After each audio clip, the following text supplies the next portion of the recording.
Abdominal examination में सबसे पहला जो हमारे साथ टेक्निक आता है उसको क्या कहते हैं, एस्कल्टेशन कहते हैं। एस्कल्टेशन आप किसके ज़रिए करते हैं,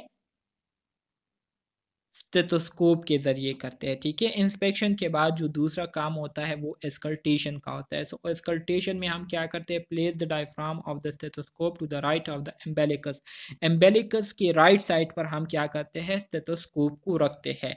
जिसके बाद फिर हम क्या करते हैं, बोवल साउंड को सुनते हैं। बोवल साउंड में हमारे साथ बोरबोरिंगी साउंड होता है, ठीक है, are caused by peristaltic movement. Peristaltic movement के ज़रिए जो साउंड प्रोड्यूस होता है उसको हम बोरबोरिंगी साउंड कहते हैं। ये एमसीक्यूज़ के हवाले से इम्पोर्टेंट है, आपसे पूछ सकते हैं कि पेरिस्टाल्टिक मूवमेंट के ज़रिए कौन सा साउंड प्रोड्यूस होता है, तो बोरबू रिंग में साउंड प्रोड्यूस होता है। और इसका जो ड्यूरेशन होता है वो क्या होता है, 5 से लेकर 30 मिनट्स तक जो है आपको पर मिनट में 5 से लेकर 30 टाइम जो है ये साउंड आपको सुनाई दे सकती है, ठीक है, पर मिनट के लिहाज से। इसी तरह से अगर एवरी 5 टू 10 सेकेंड, और हर 5 से 10 सेकेंड में ये साउंड जो है आपको सुनने को मिलेंगी। एब्सेंस ऑफ बोवल साउंड, अगर बोवल साउंड जो है आपको सुनाई नहीं दे रही तो इसका मतलब क्या है, पैलेलेटिक इलियस और पेरिटोनोटिस, ठीक है। या तो जो पेरिटोनोटिस है, जो वॉल ऑफ द एब्डोमेन है, वहाँ पर इन्फ्लेमेशन हुई है, या पैरालिटिक इलियस हुआ है, जो इलियस है वो क्या हुआ है, पैरालाइज हुआ है, ठीक है। तो ये कंडीशन, इन कंडीशन में फिर आपको साउंड जो है वो सुनाई नहीं देंगे। तो एमसीक्यूज पॉइंट ऑफ व्यू से ये बात आप लोगों ने याद रखनी है कि पेरिस्टाल्टिक मूवमेंट के थ्रू जो साउंड प्रोड्यूस होती है उसको हम बोरबोरिंगी साउंड कहते हैं, जो कि पर मिनट के लिहाज से 5 to 30 टाइम जो है आपको सुनाई देंगी। सही है।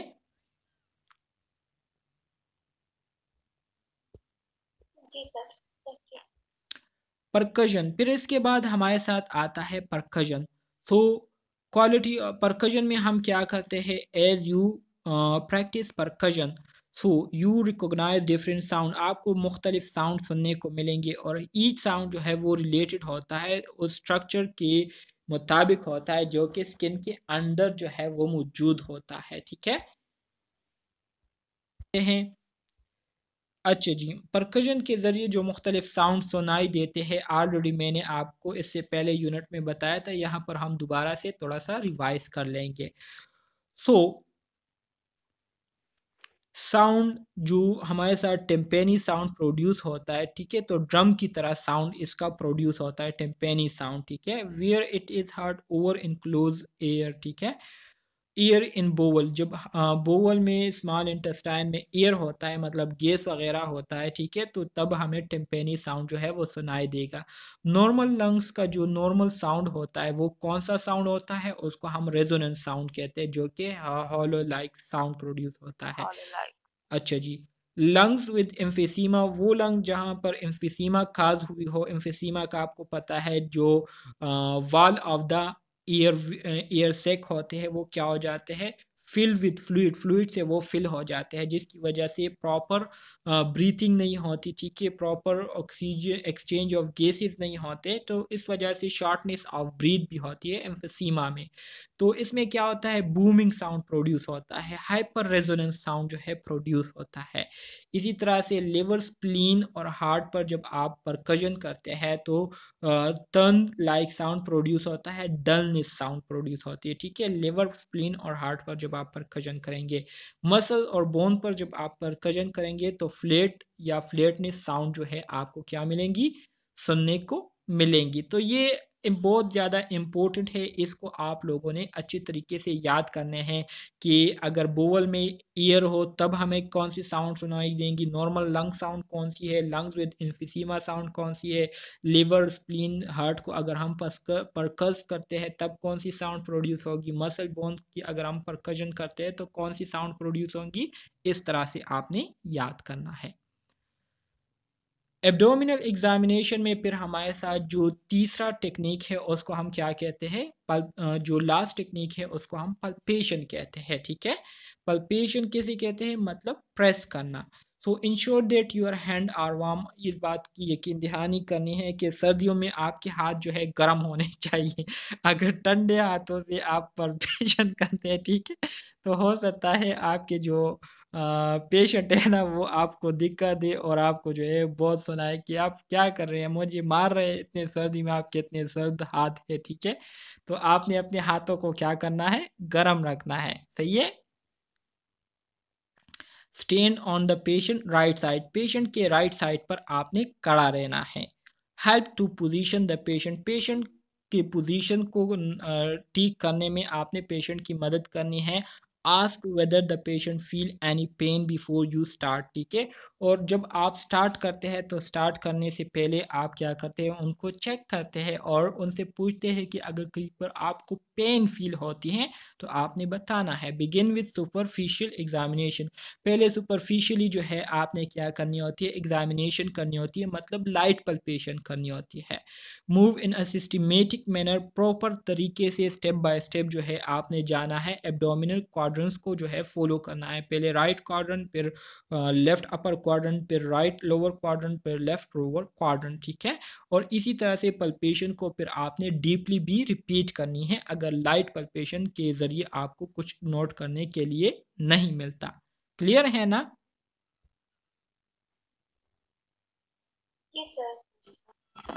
अच्छा जी।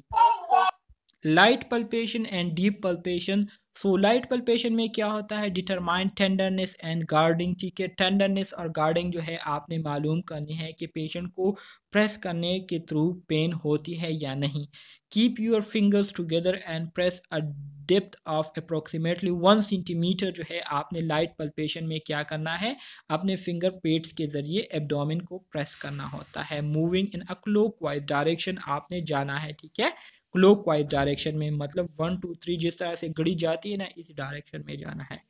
डीप पल्पेशन में आपने क्या करना है, deep palpation permit inspection of the integral internal organs and delineation of the intra abdominal masses.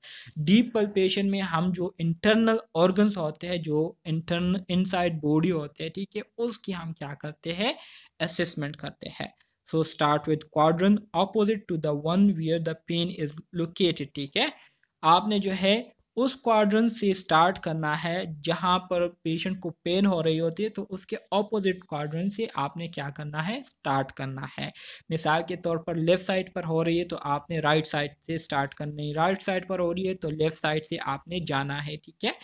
Place your non dominant hand on the top of your dominant hand, जैसे कि इस डायग्राम में आपको नजर आ रहा होगा, नॉन डोमिनेंट हैंड के ऊपर आपने अपना डोमिनेंट हाथ रख देना है। सो आज के लिए इतना काफ़ी है कि नहीं। पल्पेशन की तरफ, लिवर की पल्पेशन हम कैसे करते हैं तो इसको भी ऑलरेडी आप लोग पढ़ चुके हैं, ठीक है। लेकिन यहाँ पर हम दोबारा से थोड़ा सा रिवीजन कर लेंगे। तो यहाँ पर लिवर पल्पेशन के हवाले से आपको कहा गया है कि तकरीबन 1.25 centimetre below the right nipple, right nipple के बिल्कुल 1.2 सेंटीमीटर नीचे, ठीक है। राइट निपल कौन सा है, ये वाला जो राइट निपल है इसके बिल्कुल नीचे 1.2 सेंटीमीटर जब आप नीचे आते हैं, ठीक है, 1.25 सेंटीमीटर बिलो 10 हमारे साथ जो क्या कहते हैं 10th रिब केज है या सीसी से क्या आता है 10th CC and 2.25 centimetre below left nipple 1.5 kg 15 centimetre wide. तो इसमें ये क्या कह रहे हैं, ये तो पता नहीं, अपने आप से इन्होंने अपने आप से कुछ दिया हुआ है। यहाँ पर नीचे आ जाते हैं, यहाँ पर जो मेंशन किया गया है इसको हम कोस्टल केज तो ये costal cage, costal costal cage, costal cage, अच्छा जी। 1.25 centimetre below right nipple, 1.25 centimetre below 10th costal cage, मतलब जो 10th नंबर पर हमारे साथ क्या कहते हैं रिब होती है, ठीक है। तो उसके बारे में कह रहे हैं, 10th नंबर पर हमारे साथ जो रिब होती है उसके हवाले से यहाँ पर बताया जा रहा है। And 2.25 centimetre below the left nipple, 1.5 kg, जो कि हमारे साथ क्या होता है, लिवर का वेट होता है 1.5 kg, 15 सेंटीमीटर इसकी क्या होती है, विड्थ होती है लिवर की। अच्छा जी, इसमें क्या होता है, कैसे आपने लिवर को पल्पेट करना है, तो यहाँ पर आपको थोड़ा सा मैं जूम करके आपको बताता हूँ कि यहाँ पर इन्होंने क्या लिखा हुआ है। So how liver is palpated. तो पहली बात इन्होंने ये लिखी है कि in view of direction of enlargement, मतलब ये है कि लिवर के इनलार्जमेंट के बारे में कंसीडरेशन करते हुए, लिवर के इनलार्जमेंट को कंसीडर करते हुए हमने क्या करना होता है, पल्पेशन करनी होती है लिवर के लिए। So palpation for the liver should be commence well away from the costal margin and the right iliac area. जो राइट इलियक एरिया है, ठीक है, ये वाला यहाँ पर जो आप देख सकते हैं राइट इलियक एरिया जो है, यहाँ पर हमने क्या करनी होती है, पल्पेशन करनी होती है। कैसे करनी है, the thumb is extended to expose the lateral margin of the index finger, ठीक है। फिर क्या करना है, the hand is position so that the lateral margin of the index finger is parallel with the costal margin, जैसे कि यहाँ पर आपको दिखाई दे रहा है। इस डायग्राम में भी आपको क्या कहा जा रहा है कि आप जब पल्पेशन करेंगे तो आपका हाथ जो है इस तरह से होना चाहिए, ठीक है। आपके फिंगर्स के जो पेड है इनके थ्रू आपने क्या करनी है, प्रेशर लगानी है, इनके थ्रू आपने फोर्स लगाना है डाउनवर्ड की तरफ। तो इसके बाद मजीद क्या कहते हैं, देखते हैं। Stand by the patient chest, patient के चेस्ट के करीब आपने क्या करना है, खड़े रहना है। और फिर क्या करना है, hook your fingers just below the costal margin and press firmly, ठीक है। मतलब यहाँ पर आप देख सकते हैं ऊपर वाले डायग्राम में ये वाला आपको नज़र आ रहा होगा कि कोस्टल केज या कोस्टल मार्जिन के बिल्कुल नीचे इन्होंने फिंगर जो है रखे हुए हैं और फिर क्या कर रहे हैं, नीचे की तरफ इसको प्रेस कर रहे हैं। तो इस तरह से ये आपको क्या कर रहे हैं, ये आपको लिवर परपेशन के बारे में बताया जा रहा है। लेकिन लिवर परपेशन के बारे में इससे पहले जो हमने यूनिट डिस्कस किया था उसमें हमने काफ़ी डिटेल के साथ एक एक पॉइंट को डिस्कस किया हुआ था, तो उसको फिर आप लोग देख सकते हैं अगर यहाँ पर आपको थोड़ी सी कंफ्यूजन हो रही हो। फिर यहाँ पर कहते हैं कि abdominal examination, palpation of the spleen, spleen की पल्पेशन के हवाले से भी हमने बात की थी, अगर आप स्टूडेंट्स को याद हो। So roll the patient toward you, आपने पेशेंट को जो है अपनी तरफ क्या करना है, रोल करना है, अपनी तरफ रोल करना है। Palpate with right hand while using your left hand to press forward on the patient lower rib from behind, ठीक है। यहाँ पर आप इस डायग्राम को देखे, इस हाथ से जो है पेशेंट को अपनी तरफ जो है खींच रहा है और इस वाले हाथ से क्या कर रहे हैं, इस वाले हाथ से पल्पेशन कर रहे हैं और नीचे की तरफ क्या कर रहे हैं, प्रेस कर रहे हैं रिब्स के बिल्कुल नीचे। Feeling along the costal margin 7 to 14 centimeter, weight 150 gram, lie between 9th and 11th rib at the left।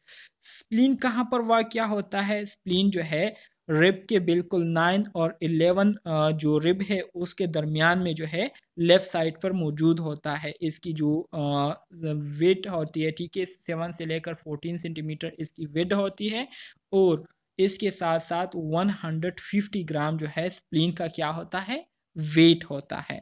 सही है, तो ये पॉइंट्स आपके लिए जो है बहुत ज़्यादा इम्पोर्टेंट है यहाँ पर जो मेंशन किए गए हैं। पहला वाला पॉइंट क्या है, स्प्लीन का जो लेंथ होता है वो 7 to 14 सेंटीमीटर होती है और वेट जो है 150 ग्राम होती है। इसी तरह से रिब कहाँ पर मौजूद होता है, रिब जो स्प्लीन जो है 9th और 11 रिब के दरमियान में लेफ्ट साइड पर मौजूद होती है। तो ये पॉइंट जो है आपने अपने साथ क्या करने हैं, याद रखने हैं, नोट रखने हैं, ठीक है। यही पॉइंट जो है आपके एग्जाम में आएंगे तो आपको फिर याद रहना चाहिए।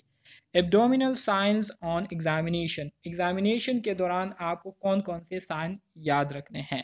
तो सबसे पहले आपके पास आता है मर्फी साइन। मर्फी साइन किस वजह से होता है, ये कोलिसिस्टाइटिस की वजह से होता है। जब गाल ब्लैडर जो है उसकी क्या हुई हो, इन्फ्लेमेशन हुई हो, तो उसकी वजह से मर्फी साइन आते हैं। जब आप क्या करते हैं, डीप पल्पेशन करते हैं राइट अपर क्वाड्रेंट में, तो डीप पल्पेशन की वजह से आपको जो है इंस्पायरेशन के दौरान पेशेंट को क्या होगी, पेन फील होंगी। तो इंस्पायरेशन के दौरान जब पेशेंट को पेन फील होती है राइट अपर क्वाड्रेंट पर, जब आप डीप पल्पेशन करते हैं, तो इससे आपको क्या पता चलता है, कोलिसिस्टाइटिस पता चलता है। मतलब गाल ब्लैडर जो है वहाँ पर इन्फ्लेमेशन हुई होती है, और ये आपको क्या करता है, ये आपको मर्फी साइन देता है। इसी तरह से मिक-बर्नी साइन में क्या होता है, मिक-बर्नी साइन ये तब आता है जब किसी पेशेंट को अपेंडिसाइटिस हो, ठीक है, अपेंडिसाइटिस हो मतलब अपेंडिक्स जो है वहाँ पर इन्फ्लेमेशन हुई हो। सो जब आप राइट लोअर क्वाड्रेंट में क्या करते हैं, पल्पेशन करते हैं, तो राइट लोअर क्वाड्रेंट में पल्पेशन के साथ पेशेंट को क्या होती है, पेन फील होती है। तो पेन फील होने की वजह से क्या होगा, आपको पता चल जाएगा कि पेशेंट को क्या हुआ है, अपेंडिसाइटिस हुआ है, और अपेंडिसाइटिस जो है ये आपको मर्फी मिकबर्नी साइन देता है, ठीक है। मिकबर्नी साइन से मुराद अपेंडिसाइटिस के हवाले से आपको कंफर्मेशन हो जाएगी। फिर इसके बाद आपके पास आता है ब्लमबर्ग साइन, ठीक है, ब्लमबर्ग साइन। इसमें क्या होता है, ये एक्यूट अपेंडिसाइटिस की वजह से आता है। ब्लमबर्ग साइन जो है एक्यूट अपेंडिसाइटिस, जो एकदम से आप पेशेंट को जो एकदम से पेन फील होती है, तो उसको हम एक्यूट अपेंडिसाइटिस कहते हैं, ठीक है, अपेंडिक्स की वजह से। और ये कब होता है, जब राइट लोअर क्वाड्रेंट को पल्पेट किया जाता है, और पल्पेट करने की वजह से जब पल्पेशन को रिमूव की जाती है, तो रिमूव करते ही पेशेंट को क्या होता है, टेंडरनेस फील होती है, मतलब पेन उसको फील होती है। तो इसका मतलब ये है कि पेशेंट को क्या है, एक्यूट अपेंडिसाइटिस है। इसके अलावा क्यूलिंग साइन जो है ये पेनक्रेटाइटिस में होता है। जब पेनक्रियाटिक ग्लैंड जो है वहाँ पर इन्फ्लेमेशन हुई हो, तो इन्फ्लेमेशन की वजह से हमारे साथ क्यूलिन साइन आते हैं, ठीक है। इसमें क्या होता है, ecchymosis of the skin overlying पर अम्बेलिकल एरिया। अम्बेलिकल एरिया में जो स्किन के नीचे है इक्कीमोसिस हो जाती है, मतलब जो छोटे वेसल्स होते हैं उसकी ब्रेकडाउन हो जाती है, जिसकी वजह से क्या हो जाता है, स्किन कलर जो है वो क्या हो जाता है, पेल हो जाता है, या स्किन कलर जो है वहाँ पर डिस्कलरेशन हो जाती है। तो इसकी वजह से हमारे साथ क्यूलिन साइन आता है, ठीक है। इससे हमें पता चल जाता है कि पेनक्रिटाइटिस हुआ है, पेनक्रियाज जो है वहाँ पर इन्फ्लेमेशन हुई है। मेरी बात की समझ आ रही है आप स्टूडेंट्स को? जी सर। अच्छा जी, इसको कवर करने के बाद दोबारा से मैं थोड़ा सा रिपीट कर लूँगा, खैर है। Grey Turner sign, Grey Turner sign क्या है, ये भी पेनक्रिटाइटिस में आपको मिलेगा, ठीक है। Ecchymosis of the skin overlying the flank. Overlying the flank से क्या मुराद है, फ्लैंक किसे कहते हैं, किसी को पता है? ये सर ये हमारे एब्डोमेन की जो एक्स्ट्रा फैट्स होती हैं साइड्स पे, जैसे हम हाथ रखते हैं तो। बिल्कुल। तो यहाँ पर जब आप क्या करते हैं, यहाँ पर इक्कीमोसिस हुई होती है, स्किन डिस्कलरेशन हुई होती है, ठीक है। तो ये भी क्या है, पेनक्रियाटिस की एक अलामत है, पेनक्रिटाइटिस की, और पेनक्रिटाइटिस की अलामत है। और जब यहाँ पर डिस्कलरेशन हुई होती है, तो आपने समझ जाना है कि ये कौन सा साइन है, ग्रे टर्नर साइन है, सही है। इसको हम ग्रे टर्नर साइन कहते हैं।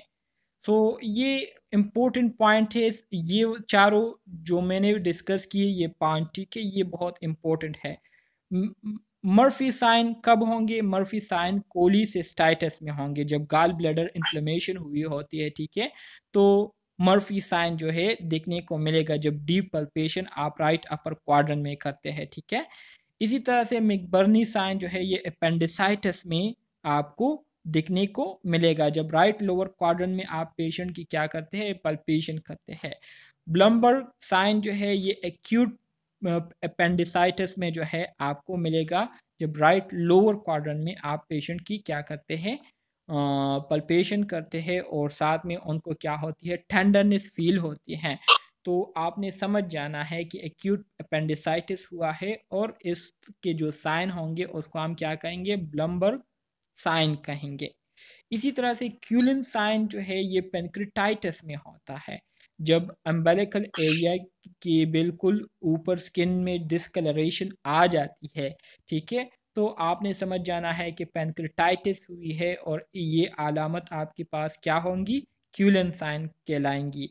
इसी तरह से ग्रेट टर्नर साइन ये तब होगा जब फ्लैंक के इर्द गिर्द, मतलब जो स्किन होता है, ठीक है, फ्लैंक एरिया में, तो वहाँ पर क्या हो जाती है, डिस्कलरेशन हो जाती है, और ये पेनक्रेटाइटिस की वजह से हुई होती है, और इस साइन को क्या कहते हैं, ग्रेट टर्नर साइन कहते हैं। अब क्लियर हो गया?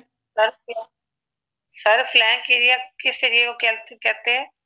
फ्लैंक एरिया, सबर करें, मैं आपको अभी यहाँ पर बनाकर देता हूँ।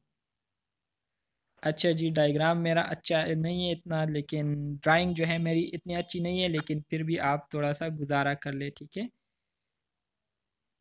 अच्छा जी, ये जो है ये नाफ वाला एरिया है, इसको एम्बेलिकल एरिया कहते हैं, ठीक है।